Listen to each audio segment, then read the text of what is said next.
Everyone knows how to roast a chicken, but I've got a method that takes it up 3 notches. Are you interested?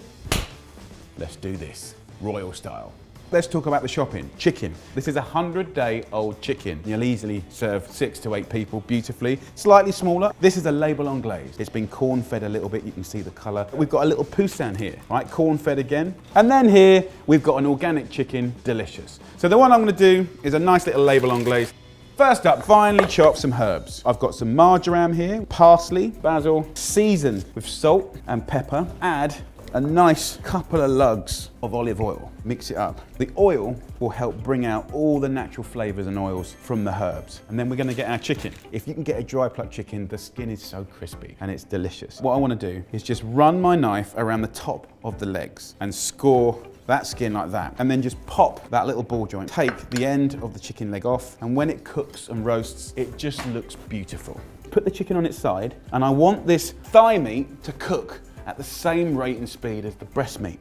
So I'm simply just gonna do 3 confident slices down to the bone. And it also allows your flavored oil to get in there. With the breast, right, I want you to be very, very careful. Here is the end of the skin. I want you to pull it towards you so you don't tear it. And just get your finger in between the skin and the breast. Make a little pouch, and then I'll use a little spatula to get right down there. Divide these herbs by half, and again, I don't want to tear that chicken skin.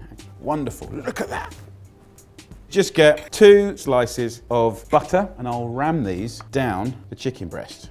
So that's gonna make your chicken breast juicier than ever. It's gonna make that skin crispier than ever. There's one other trick that I've got.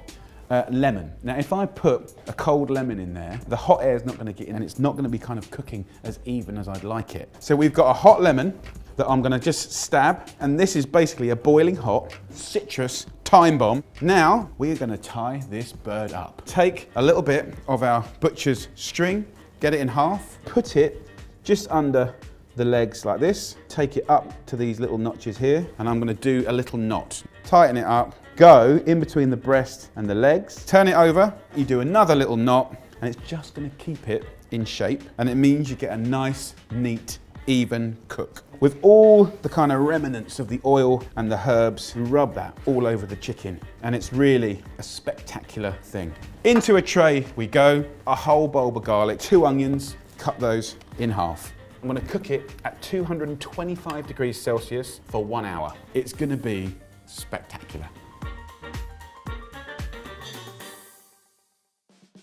Look at that. You know it makes sense. Oh, so good. The string holds it all together, but you know that chicken's done when you can pull the meat off the bone and when the juices run nice and brown. And if you look in here, you can just take the skins off these bits of onion. You're gonna have the best gravy. I'll put this heat on, add just a heaped tablespoon of flour, just mush it all up. You don't even need stock. Just top it up with some water, bring that to the boil. This, of course, is the time where you let the chicken rest, you finish your gravy, and that's when you bring your salads or your greens or your potatoes all together. So let's sieve out all of those chunks. Mega flavor. Take a little ladle and push it through. Look at that. Bring it back up to the boil, and you're gonna have an amazing gravy. Let's look at our lovely chicken. See how crispy that skin is, how the herbs are trapped. Really, really nice. Let's have a little carve up. First up, run the knife around the back of the leg and just click it, and it will just fall apart. Cut it across like that, giving you that beautiful drumstick and that wonderful thigh meat. If there's any little juices that come out, don't be afraid just to pour those back into your gravy, because it's all flavor, juices galore. When it comes, of course, to the breast, let's just take a nice little chunk here. You can see the herbs underneath. You can see the gorgeous, crispy golden skin. You can see that the breast meat is juicy, juicy, juicy. That's what it's about, guys.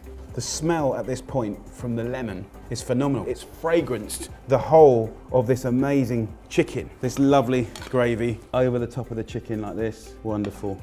So that, my friends, is a classic roast chicken to savor and enjoy. The gravy is amazing, the skin is crispy, the herbs, and that juicy, juicy meat. Enjoy, happy roasting, take care. Hi guys, hope you're well. We're gonna make roast beef. People love it, and I love it. It's a wonderful treat. I'm gonna show you how to prepare this, do the trivet, we're gonna cook it, we're gonna rest it, and we're gonna carve it, and it's gonna be absolutely amazing. I've got 3 cuts of beef here that are very, very common. I've got the top side of beef, that's the most affordable and it's leaner. We've got the sirloin of beef here. Now you know the sirloin steak, but this is a chunk to roast. It's easy to carve, quicker to cook, and it's always tender. And then roast 4 rib of beef. It will easily serve 10 people, and the leftovers of all of this is amazing. So the preparation is the same for all 3 cuts. Top side of beef I'm gonna do. And what's really important is get your meat out of the fridge 1 hour before you wanna cook it. And that way it will stay juicier and more tender. Give it a little drizzle with some olive oil. Give it a nice little rub up. And then I wanna season it quite generously with salt and pepper. Rub it over and just roll the meat all over the seasoning. Put a little oil into a tray. Let's get that on a high heat. And first of all, I just want to get some color on this beef and start to sear it.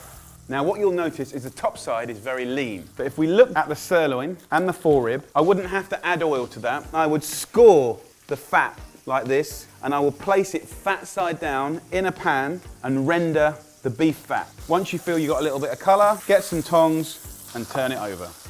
Now while this is browning off, I want to make a trivet. Just clank up some celery, about half a celery, 1 onion, a whole bulb of garlic, and then 2 carrots, just cut into big chunks. And then herb-wise, I love using a few bay leaves and some rosemary. All of this goes in. Now this trivet is going to do 2 things. First of all, it soaks up all the juices from the beef and it creates the basis for the most incredible gravy or jus to go with your roast beef. Secondly, you can see you put the beef on top, so that way it's not frying on the bottom of the tray. This top side of beef is going to go straight into the oven at 180 degrees Celsius, which is 350 Fahrenheit, for 1 hour and a quarter. So for all the cooking times for the beef or any other cut of meat, then just click over to jamieoliver.com and I've got a whole load of stuff that will support you get it absolutely right every single time. So look at that, really beautiful. Let it rest for half an hour. If it's an even bigger cut of meat, let it go 40 minutes, 45 minutes. When you're roasting meats or even grilling meats, you know, that heat is pushing the moisture into the middle, right? So you need to let it rest just so the moisture comes back, right? So it's juicier and more tender. And it just lets it get to a better temperature. Have a look in this tray. All of this love is going to be the basis of your gravy. Put it onto a high heat, add some flour. A heaped tablespoon will go in, so we get a nice thick gravy. Then just squeeze all the beautiful garlic out of the skins. I can mush up the onions. I'm going to use a little red wine, just a little half glass. Goes in, roast beef, red wine. It makes sense, right? The smell is absolutely amazing. The little secret ingredient that I love is just some beautiful jam. That little sweetness really helps the gravy sing really, really nicely. About a litre of stock goes in. Bring this to the boil and then simmer this for about half an hour, the same time you rest the meat, and it's going to be delicious. In the half an hour that it's taken for the beef to rest, lots of beautiful things happen. If you see in our little platter here, you get juices that come out. You put those juices into your gravy. Pour that gravy through a coarse sieve. Look how gorgeous and thick and wonderful that gravy is. One little tip on the gravy, if you just pull it to the side of the gas hob, as it boils, it will push any kind of fatty bits or any scummy bits to one side, and you can get rid of that. And we've got lovely boiling gravy. Then let's talk about the meat. Now, when it comes to the carving, you know, with a sirloin or a forerib, it's very, very tender. You know, with a top side, it will be tender, but it is a little bit leaner, so we want to go nice and fine. You need to invest in a nice, long carving knife. So get the carving knife and do nice, long strokes. Go as thin as you can. So you can see this beef is nice, juicy, and blushing. If you cook it 15 minutes less, you can go medium rare. This is medium. Look at that. What a joy. Absolutely beautiful. And of course, no roast is finished without roast potatoes and Yorkshire puddings. This is the kind of food that just makes you so happy. I've got some horseradish sauce, which is one of my favorites. Beautiful. And then hot gravy, gorgeous, dark, rich gravy. So good. It's not right unless you fill up the Yorkshire pudding with gravy. Come on. So look at that, guys. The most incredible roast beef with all the trimmings. If you want the recipes for the Yorkshire puddings, the perfect roast potato, the horseradish, then go to jamieoliver.com where the recipes are and thousands more. There you go, guys. Fill your boots and get cooking.